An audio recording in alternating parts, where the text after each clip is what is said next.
আওয়ামী লীগকে নির্বাচনে অংশগ্রহণের প্রস্তাব প্রত্যাখ্যান এনসিপির। গণহত্যার বিচারের আগে কোনো আলোচনা নয়, নিবন্ধন বাতিল ও রাজনীতি নিষিদ্ধের দাবি।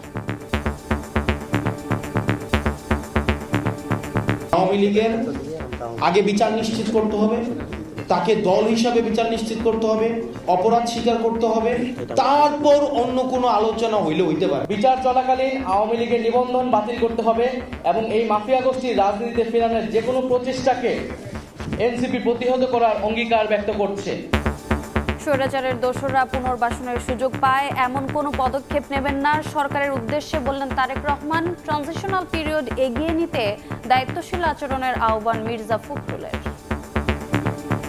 জাতীয় নির্বাচনের আগে স্থানীয় নির্বাচন হওয়ার অর্থ সারা দেশে ঘাপটি মেরে থাকা পলাতক স্বৈরাচারের দোসরদেরকে রাজনীতিতে পুনর্বাসনের সুযোগ সৃষ্টি করে দেওয়া। দায়িত্বশীলতার সঙ্গে আমাদের ভূমিকা আমরা পালন করব। রাজনৈতিক দলগুলো নিজেদের মধ্যে সংঘাত বন্ধ করলে সঠিক সময়ে নির্বাচন, জানালেন উপদেষ্টা মাহফুজ। যদি রাজনৈতিক দলগুলো দায়িত্বশীল আচরণ করে সঠিক সময়ে নির্বাচন সংগঠিত হবে। দেখছিলেন প্রধান শিরোনাম। রাত 11টার সময়ে সঙ্গে আছে আমি রোজা চৌধুরী। এবারে অন্যান্য শীর্ষ সংবাদ। বিশ্ব স্বাস্থ্য সংস্থার পদ পেতে শিক্ষকতার ভুয়া অভিজ্ঞতা দেখান পুতুল। প্রভাব খাটিয়ে খরচ করা হয় রাষ্ট্রের বিপুল অর্থ।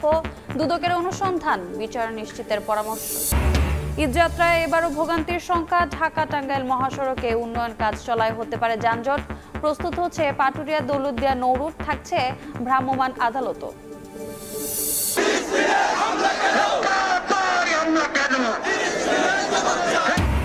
ফিলিস্তিনি ইসরায়েলের বর্বরতার প্রতিবাদে উত্তাল রাজপথ। নেতানিয়াহুর কুশপুত্তলিকা দাহ, বিশ্ব মোড়লদের কড়া সমালোচনা। হামলা বন্ধে বিশ্ব সম্প্রদায়ের ভূমিকা কামনা।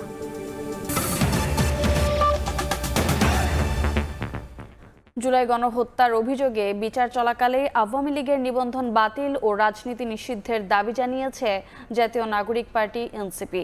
এ দাবি আদায়ে সারা দেশে বিক্ষোভ কর্মসূচি চালিয়ে যাওয়ার ঘোষণা দিয়ে দলটির নেতারা বলছেন, আওয়ামী লীগকে পুনর্বাসনের চেষ্টা প্রতিহত করা হবে। এছাড়া দলটিকে নিষিদ্ধ করার পরিকল্পনা নেই বলে প্রধান উপদেষ্টার মন্তব্যের নিন্দা জানিয়েছেন তারা। আওয়ামী লীগকে পুনর্বাসনে চাপ দেওয়া হচ্ছে এমন অভিযোগ করে ফেসবুকে বিস্ফোরক স্ট্যাটাস দেন জাতীয় নাগরিক পার্টি এনসিপির মুখ্য সংগঠক হাসনাত আব্দুল্লাহ। এর জেরে রাজনৈতিক অঙ্গনে শুরু হয় তুমুল আলোচনা। এমন পটভূমিতে শুক্রবার রাত 8টার দিকে জরুরি সংবাদ সম্মেলনে আসেন এনসিপির শীর্ষ নেতারা। হাসনাত আব্দুল্লাহ বলেন, বাইরের কোনো হস্তক্ষেপ নয়, রাজনৈতিক সিদ্ধান্ত হতে হবে রাজনৈতিক মহল থেকেই। জুলাই গণহত্যার বিচার শেষ না হওয়া পর্যন্ত আওয়ামী লীগ প্রসঙ্গে আলোচনার প্রশ্নই নেই। আমাদের সাথে যে আলোচনাটি হয়েছে সেনাবাহিনীর ঊর্ধ্বতন কর্তৃপক্ষ কর্তৃক, আমরা মনে করছি সেটি রাজনৈতিক বিষয়ে হস্তক্ষেপ করা। আওয়ামী লীগের আগে বিচার নিশ্চিত করতে হবে, তাকে দল হিসাবে বিচার নিশ্চিত করতে হবে, অপরাধ স্বীকার করতে হবে, তারপর অন্য কোনো আলোচনা হইতে পারে। এর আগে কোনো ধরনের আলোচনা হইতে পারবে না। রাজনৈতিকভাবে নির্যাতিত যেই ক্রিয়াশীল রাজনৈতিক দলগুলো হয়েছে, আমরা তাদের কাছে কমিটেড। কোনো এজেন্সি, কোনো বিদেশি কোনো কর্তৃপক্ষ কারো কাছে আমরা কমিটেড না। আওয়ামী লীগ নিষিদ্ধের পরিকল্পনা নেই সরকারের। প্রধান উপদেষ্টার এই মন্তব্যের নিন্দা জানান এনসিপির আহ্বায়ক নাহিদ ইসলাম। বলেন, বিচার চলাকালেই আওয়ামী লীগের নিবন্ধন বাতিল ও রাজনীতি নিষিদ্ধ করতে হবে। সম্প্রতি অন্তর্বর্তীকালীন সরকারের প্রধান উপদেষ্টা মন্তব্য করেছেন, আওয়ামী লীগ নিষিদ্ধের কোনো পরিকল্পনা সরকারের নেই। আমরা তার এই বক্তব্যের নিন্দা জানাই। এনসিপি জুলাই গণহত্যা সহ বিগত ফ্যাসিবাদী রেজিমে সংগঠিত অপরাপর গণহত্যা ও মানবতাবিরোধী বিরোধী অপরাধের বিচারের নিশ্চয়তা চায়। বিচার চলাকালীন আওয়ামী লীগের নিবন্ধন বাতিল করতে হবে এবং এই মাফিয়া গোষ্ঠীর রাজনীতিতে ফেরানোর যে কোনো প্রচেষ্টাকে এনসিপি প্রতিহত করার অঙ্গীকার ব্যক্ত করছে। গণহত্যা ও মানবতা বিরোধী অপরাধের দায়ে আওয়ামী লীগের বিচার চলাকালীন আওয়ামী লীগ এবং ফ্যাসিবাদের সকল সহযোগী ব্যক্তি ও সংগঠনের রাজনৈতিক কার্যক্রমকে নিষিদ্ধ ঘোষণা করতে হবে। এনসিপির সদস্য সচিব আখতার হোসেন জানান, আওয়ামী লীগের বিচার ও নিবন্ধন বাতিলের দাবিতে সারা দেশে অব্যাহত থাকবে বিক্ষোভ কর্মসূচি। বাংলাদেশে যাতে কোনো ফ্যাসিবাদী শক্তি কোনোভাবে আর পুনর্বাসিত হতে না পারে, সেজন্য জাতীয় নাগরিক পার্টি এনসিপির সমস্ত নেতৃবৃন্দ, সমস্ত শুভাকাঙ্ক্ষী এবং সমর্থকবৃন্দ আমরা রাজপথে হাজির থাকতে প্রস্তুত আছি। ফারুক ভিয়া, রবিন, সময় সংবাদ, ঢাকা। স্বৈরাচারের দোসররা রাষ্ট্র ও রাজনীতিতে পুনর্বাসনের সুযোগ পায় এমন কোনো পদক্ষেপ না নিতে অন্তর্বর্তী সরকারের প্রতি আহ্বান জানিয়েছেন বিএনপির ভারপ্রাপ্ত চেয়ারম্যান তারেক রহমান। রাজধানীর ইস্কাটনের লেডিস ক্লাবে পেশাজীবীদের সম্মানে ইফতার মাহফিলে অনলাইনে যুক্ত হয়ে একথা বলেন তিনি। তারেক রহমান আরও বলেন, রাজনৈতিক উদ্দেশ্যমূলকভাবে সংস্কার ও নির্বাচনকে মুখোমুখি করা হচ্ছে। এ সময় বিএনপির মহাসচিব মির্জা ফখরুল ইসলাম আলমগীর বলেন, গণতন্ত্র উত্তরণের পথ সুগম করতে সবাইকে দায়িত্বশীল হতে হবে। নির্বাচন সংস্কার নিয়ে কথার লড়াই, ফ্যাসিবাদ উত্থানের শঙ্কা, সব মিলিয়ে নতুন সমীকরণ, সংকটের ইঙ্গিত। রাজনৈতিক দলগুলোর যুক্তিতর্কে গরম রাজনীতির মাঠ। রাষ্ট্রপতি জিয়াউর রহমান শুক্রবার রাজধানীর ইস্কাটনে লেডিস ক্লাবে পেশাজীবীদের সম্মানে বিএনপির ইফতার মাহফিলে যুক্তরাজ্য থেকে ভার্চুয়ালি যুক্ত হন দলটির ভারপ্রাপ্ত চেয়ারম্যান তারেক রহমান।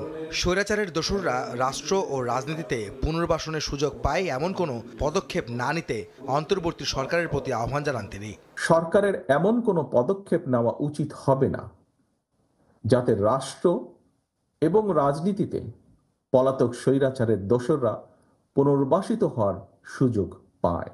এমন পরিস্থিতিতে জাতীয় নির্বাচনের আগে স্থানীয় নির্বাচন হওয়ার অর্থ সারা দেশে ঘাপটি মেরে থাকা পলাতক স্বৈরাচারের দোসরদেরকে রাজনীতিতে পুনর্বাসনের সুযোগ সৃষ্টি করে দেওয়া।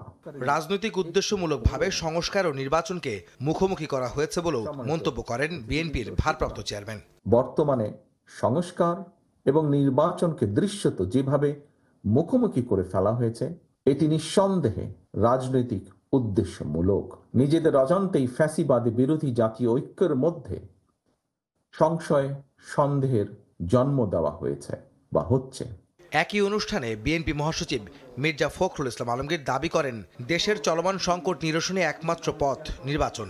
শুধুমাত্র অলিক ধারণা থেকে, বিভিন্ন রকম ইউটোপিয়ান চিন্তা থেকে চিন্তা ভাবনা করলেই সমস্যার সমাধান করা যাবে না, অথবা আবেগের মধ্য দিয়েও সমস্যার সমাধান করা যাবে না। অত্যন্ত সচেতনতার সঙ্গে, সতর্কতার সঙ্গে আপনাদের ভূমিকা পালন করবেন। এখন যে সমস্যা, সেই সংকট, যে চ্যালেঞ্জ, এগুলোকে মোকাবেলা করার জন্য অত্যন্ত দ্রুত নির্বাচন অনুষ্ঠান করা দরকার। এদিকে রাজধানীর উত্তরখানে গরিব ও দুস্থদের মাঝে ঈদ সামগ্রী বিতরণ অনুষ্ঠানে বিএনপির সিনিয়র যুগ্ম মহাসচিব অ্যাডভোকেট রুহুল কবির রিজভী বলেন, গণহত্যার বিচারের পরে জনগণ আওয়ামী লীগকে ক্ষমা করলে তাদের রাজনীতিতে ফেরা নিয়ে বিএনপির আপত্তি নেই। যে লোক আওয়ামী লীগের নেতৃত্বে আসবেন, সে যদি অপরাধ না করে, সে যদি ছাত্র হত্যা না করে, সে যদি কোনো অর্থ লোপাট না করে, টাকা পাচার না করে, এরকম লোক যদি নেতৃত্বে আসে, তাহলে সেই আওয়ামী লীগ কেন রাজনীতি করতে পারবে না? নির্বাচন পরবর্তী নির্বাচিত সরকারই দীর্ঘমেয়াদী সংস্কার করবে বলেও জানান বিএনপি নেতারা। আহমেদ সালেহীন, সময় সংবাদ, ঢাকা। রাজনৈতিক দলগুলো নিজেদের মধ্যে সংঘাত বন্ধ করলে সঠিক সময়ে নির্বাচন হবে বলে জানিয়েছেন তথ্য ও সম্প্রচার উপদেষ্টা মাহফুজ আলম। জুলাই অভ্যুত্থানে আহত ও নিহতদের স্মরণে দোয়া ও ইফতার মাহফিলে একথা বলেন তিনি। জানান, নির্বাচনের আগে গণহত্যার বিচার ও সংস্কার দৃশ্যমান হবে। দিল্লি থেকে আওয়ামী লীগকে ক্ষমতায় বসানো হয়েছে বলেও অভিযোগ করেন মাহফুজ আলম। যদি রাজনৈতিক দলগুলো দায়িত্বশীল আচরণ করে এবং রাষ্ট্রের যে অর্গানগুলো আছে তারা যদি দায়িত্বশীল আচরণ করে, সহযোগিতামূলক আচরণ করে এবং স্যাবোটেজ বন্ধ করে, আমরা আশা করি সঠিক সময়ে নির্বাচন সংগঠিত হবে। রাত 11টার সময় আরো থাকছে। বাজারে ফের চাল মুরগির দামে অস্বস্তি। সপ্তাহের ব্যবধানে কেজি প্রতি বেড়েছে 5 থেকে 20 টাকা। সিন্ডিকেটের দায় দেখছেন বিক্রেতারা। বেড়েছে সয়াবিনের সরবরাহ।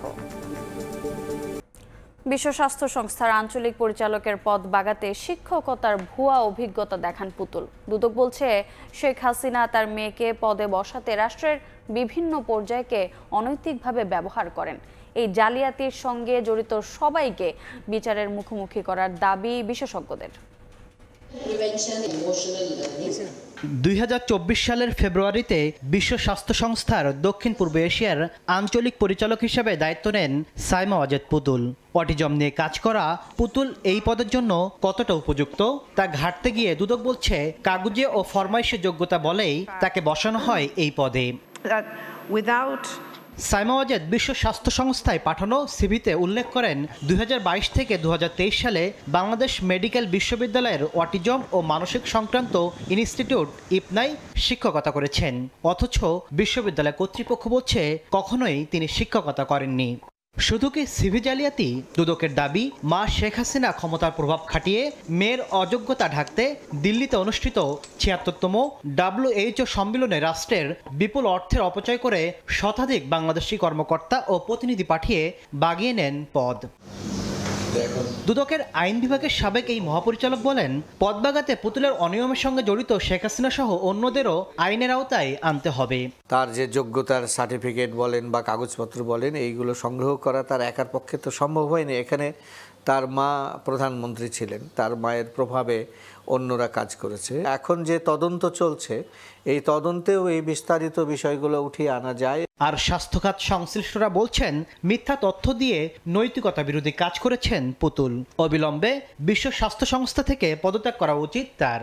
WHO রিপ্রেজেন্টেটিভ হিসেবে সাইমা ওয়াজেদের যে তথ্য আমরা এখন যেটা পেয়েছি, এটা কোনোভাবেই এই সংস্থার সাথে যায় না এবং মেলে না। এই মিথ্যা তথ্যের কারণে উচিত ওনার পদত্যাগ করা। সিভিতে মিথ্যা তথ্য দেওয়ার অভিযোগে ও দুর্নীতির ঘটনায় পুতুলের বিরুদ্ধে 3টি মামলা করেছে দুদক। তাসলিম তৌহিদ, সময় সংবাদ, ঢাকা। রমজানের শেষ দিকে এসে নিত্যপণ্যের বাজারে মিশ্র অভিজ্ঞতার মধ্য দিয়ে যাচ্ছেন ক্রেতারা। সবজির দামে স্বস্তি জাগালেও অস্বস্তি তৈরি করেছে চাল ও ব্রয়লার মুরগির দাম। রাজধানীর কারওয়ান বাজারে এসব পণ্য গত সপ্তাহের তুলনায় কেজি প্রতি 5 থেকে 20 টাকা বেশিতে বিক্রি হচ্ছে। ঈদ যত এগিয়ে আসছে, জমজমাট হয়ে উঠছে রাজধানীর ভোগ্যপণ্যের বাজার। সেই সঙ্গে বেড়েছে কয়েকটি পণ্যের দামও। গত সপ্তাহের তুলনায় কেজিতে 10 থেকে 20 টাকা বেশি দামে বিক্রি হচ্ছে মুরগির মাংস। ব্রয়লার মুরগি গত সপ্তাহে বেচছে 180-85 টাকা, আর এই সপ্তাহে আজকে বেচতেছি আমরা 200 টাকা, 210 টাকা। রমজানের শুরুতে সহনীয় পর্যায়ে থাকলেও শেষ দিকে এসে কেজিতে 2 থেকে 5 টাকা দাম বেড়েছে চালের। বিক্রেতাদের অভিযোগ, সিন্ডিকেটের কারণে বাড়তি মূল্যে চাল বিক্রি করতে হচ্ছে তাদের। চালের দাম যেটা আমরা আশা করছি ঠিক সেইভাবে পাচ্ছি না। সব চালের দামে এখন বর্তমানে বেড়ে যাচ্ছে। রমজানের শেষ দিকে স্বস্তি ফিরেছে সবজির বাজারে। গত সপ্তাহের তুলনায় 20 থেকে 40 টাকা পর্যন্ত দাম কমেছে লেবু, শসা, বেগুনের। একই চিত্র ডাল, চিনি, ছোলার বাজারেও। সয়াবিন তেলের সরবরাহ বেশি থাকায় সন্তোষ প্রকাশ করছেন ক্রেতারা। তেল নিয়ে আমরা খুব সাফার করছি, তেলটা পাইনি। সবজির বাজারের পরিস্থিতি ভালোই মনে হচ্ছে। তেলের সরবরাহ আগের থেকে ভালো আছে, এখন সব কোম্পানি তেল অ্যাভেলেবল দিচ্ছে। এদিকে ছুটির দিনে বাজার পরিদর্শনে যান বাণিজ্য মন্ত্রণালয়ের কর্মকর্তারা। মেয়াদোত্তীর্ণ পণ্য ও বেআইনিভাবে সরকারি পণ্য রাখার দায়ে জরিমানা করেন 2 দোকান মালিককে। অন্তরা সেন, সময় সংবাদ, ঢাকা। ঢাকা টাঙ্গাইল মহাসড়কে উন্নয়ন কাজ চলমান, তাই প্রতি বছরের ন্যায় এবারও ঈদযাত্রায় যানজটের শঙ্কা করছেন পরিবহন সংশ্লিষ্টরা। তবে যানজটমুক্ত ঈদযাত্রার প্রতিশ্রুতি দিয়ে নানা উদ্যোগের কথা জানিয়েছে সংশ্লিষ্ট কর্তৃপক্ষ। ঢাকা টাঙ্গাইল যমুনা সেতু মহাসড়কের 4 লেনে যানজট মুক্ত যানবাহন চলাচল। চন্দ্রা থেকে এলেঙ্গা পর্যন্ত 4 লেন প্রকল্পের সুবিধা পাওয়ায় কোনো ভোগান্তিতে পড়তে হয় না চালক ও যাত্রীদের। তবে এলেঙ্গা থেকে যমুনা সেতু পর্যন্ত সাসেক 2 প্রকল্পের উন্নয়ন কাজ চলমান থাকায় স্বাভাবিক গতিতে যানবাহন চলাচল করতে পারছে না। তার উপর যমুনা সেতুতে সিঙ্গেল লেন, এতে এবারের ঈদেও যানজটের শঙ্কা করছেন চালক ও যাত্রীরা। ফোর লাইনে তো গাড়ি চালা খুব সুন্দর আরাম, কিন্তু যখন আমরা সিঙ্গেলে আসি তখন আমাদের পরিস্থিতি অন্যরকম হয়ে যায়। ঢালাই রোডের কাজ চলতেছে, এই রোডটা যদি ক্লিয়ার করে দেয় তাহলে জাম বাঁধবে না। তবে সেতু কর্তৃপক্ষের দাবি, যমুনা সেতুতে সমস্যা তৈরি না হলে 5 কিলোমিটারের বেশি 4 লেনের সুবিধা পাবে যানবাহন। ধর্মুখ গাড়িগুলা 4 লেন সুবিধা পাবে। এর পাশাপাশি আমাদের টোল প্লাজায় 9টা বুথ সার্বক্ষণিক চালু থাকবে, উভয় দিকে 9টা 18টা বুথ। স্বাভাবিক সময়ে এই মহাসড়কে উত্তরবঙ্গ সহ 24 জেলার 10 থেকে 15 হাজার যানবাহন চলাচল করে। তবে ঈদযাত্রায় তা বেড়ে যায় 3 গুণ। সময় সংবাদ, টাঙ্গাইল। সাপ্তাহিক ছুটির দিনে জমজমাট ঈদ কেনাকাটা। ক্রেতারা প্রিয়জনের জন্য কিনছেন পোশাক, জুয়েলারি, জুতাসহ নানা সামগ্রী। পছন্দের পোশাক খুঁজতে দোকান ঘুরে ঘুরে ক্রেতারা সেরে নিচ্ছেন শেষ সময়ের কেনাকাটা। শপিং মলে একই ছাদের নিচে সব কেনার সুযোগ থাকলেও আছে বাড়তি দামের অভিযোগ। যদিও ক্রেতা আকর্ষণে বিভিন্ন ব্যাংক ও মোবাইল ব্যাংকিংয়ে ছাড় দিচ্ছে ফ্যাশন হাউসগুলো। পরিবর্তিত পরিস্থিতিতে সন্ধ্যা কিংবা রাতের পরিবর্তে দিনকেই বেছে নিচ্ছেন সাধারণ মানুষ। অন্যান্য বারের তুলনায় তাই রাতে ব্যস্ততা কম থাকার কথা জানালেন বিক্রেতারা। ক্রেতাদের আকৃষ্ট করতে বিভিন্ন পণ্যে ছাড় দিচ্ছে ব্র্যান্ডগুলো। যদিও এবার সব ধরনের পোশাকে 2.5% বাড়তি ভ্যাট গুনতে হচ্ছে ক্রেতাদের। এএফসি এশিয়ান কাপের ম্যাচ খেলতে গিয়ে অনুশীলনের মাঠ না পেয়ে ভোগান্তিতে বাংলাদেশ ফুটবল দল। অল ইন্ডিয়া ফুটবল ফেডারেশনের স্বেচ্ছাচারিতা এবং বাফুফের অদূরদর্শিতার মাসুল দিতে হয়েছে ফুটবলারদের। শাহনেওয়াজ সোহাগের ক্যামেরায় পারভিন আক্তারের রিপোর্ট। দেখে মনে হতে পারে একরাশ স্বস্তি নিয়ে অনুশীলন করছে বাংলাদেশ জাতীয় ফুটবল দল, তবে চোখে মুখে স্বস্তির মাঝেই রাজ্যের হতাশা জামাল তপুদের। এশিয়ান কাপ বাছাইয়ের গুরুত্বপূর্ণ ম্যাচের আগে প্রতিপক্ষ ভারত যেখানে নির্বিঘ্নে ম্যাচ ভেন্যুতে প্র্যাকটিস চালিয়ে যাচ্ছে, সেখানে ঢাকা থেকে শিলংয়ে আসার আগে থেকেই ফুটবলারদের অনুশীলনের জন্য মাঠ দিতে গড়িমসি করেছে অল ইন্ডিয়া ফুটবল ফেডারেশন। বাফুফের সভাপতি চেষ্টা করেও সমস্যার সুরাহা করতে পারেননি। ফলাফল হামজার মতো তারকা ফুটবলারকে নিয়ে এ মাঠ সে মাঠ ঘুরে অবশেষে জোটে নেহরু ইউনিভার্সিটির এই ভেন্যু। আসার পর থেকেই আমরা যেটুকু সমস্যার মধ্যে পড়েছিলাম সেটা হলো একটা হলো লাগেজ। আমাদের প্রায় 16 জনের লাগেজ আমরা পাইনি। ট্রেনিং গ্রাউন্ডটাও তারা বলছিল যেহেতু আমাদের সাথে কথা হয়েছিল অনেক আগে, আমরা এখন এই মাঠটা দিতে পারবো না, আজকে আপনাদের রেস্ট ডে হিসেবে ধরা হয়েছে। বিশ্ব ফুটবলে দিন দিন পেশাদারিত্ব বাড়লেও অন্ধকারে দেশের ফুটবল ফেডারেশন এই সমস্যার উত্তরণ হবে কবে? বড় দলগুলো কোনো ম্যাচ খেলার আগে কয়েক মাস আগে থেকেই ঠিক করে দল কোথায় থাকবে, কোথায় অনুশীলন করবে। সেখানে বাংলাদেশ চায় পরীক্ষার আগের রাতেই সাজেশন পড়ে পাস করতে। হোম এন্ড অ্যাওয়ে অ্যাডভান্টেজটাকে যদিও তারা নিতে চায়, আমাদের এখানেও কিন্তু হোম আছে, তাহলে আমরাও সেরকম যদি অ্যাডভান্টেজ নিতে চাই সেটা করতে হবে। বাফুফের অপেশাদার আচরণের কারণে শিলংয়ে আসার পর থেকে এখন পর্যন্ত নিজেদের প্রস্তুতি ভালোভাবে সেরে নিতে পারেনি বাংলাদেশ জাতীয় ফুটবল দল। ভবিষ্যতে জাতীয় দলের সফরের ক্ষেত্রে ফেডারেশনকে আরও পেশাদার হওয়ার পরামর্শ লাল সবুজের প্রতিনিধিদের। মেঘালয়ের শিলং থেকে পারভিন আক্তার, সময় সংবাদ। দেখছেন রাত 11টার সময়। বিদ্যুৎ কেন্দ্রে আগুনের ঘটনার পর সাময়িক বন্ধ ঘোষণা করা হয়েছে লন্ডনের হিথ্রো বিমানবন্দর। কর্তৃপক্ষ বলছে বিদ্যুৎ বিভ্রাটের কারণে একদিনের জন্য বিমান ওঠানামা বন্ধ থাকবে। এতে বিপাকে পড়েছেন লাখো যাত্রী। বিমানবন্দরের পাশাপাশি আশপাশের 16,000-এরও বেশি বাড়িঘর ও দোকানপাট বিদ্যুৎ বিচ্ছিন্ন রয়েছে। ধোঁয়ার কারণে স্থানীয় বাসিন্দাদের দরজা জানালা বন্ধ রাখার পরামর্শ দেওয়া হয়েছে। শুক্রবার হিথ্রো বিমানবন্দরের কাছের একটি বিদ্যুৎ উপকেন্দ্রে ভয়াবহ আগুন লাগে। এতক্ষণ দেখছিলেন দেশ বিদেশের খবর।